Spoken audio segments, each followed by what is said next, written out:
The topic, of course, is Zimbabwe, the way forward. So, Mr. Moyo, what does the way forward mean for you, really, as far as Zimbabwe is concerned? To me, the way forward means metamorphosis, changing, meaning that we're changing from one form to another.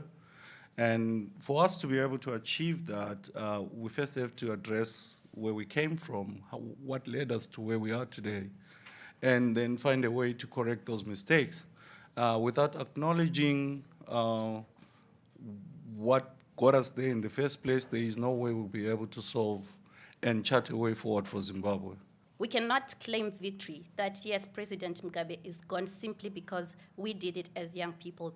We need to understand that this was a controlled, managed uprising, and we know that the military used the frustrations of the young people, the activists who were saying that President Mugabe must go. But I don't think young people were just saying President Mugabe must go alone. We were saying we need a complete transition. The recent events that brought about a different guard, is this what you would call change?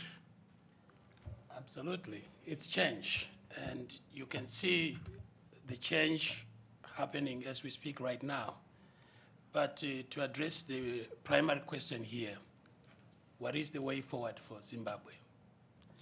The way forward for Zimbabwe from a ZANU-PF perspective is, number one, economic recovery. How do you look at, or do you see the way forward for Zimbabwe, at least from the African Union perspective? You said, for example, that there was no coup in Harare. According to the Zimbabwean constitution, the army could step in the event there's a possibility of instability within the country. They acted within the constitution to do that. So there was no coup, but there was provision within the constitution for the army to do that because of the condition on the ground at that time.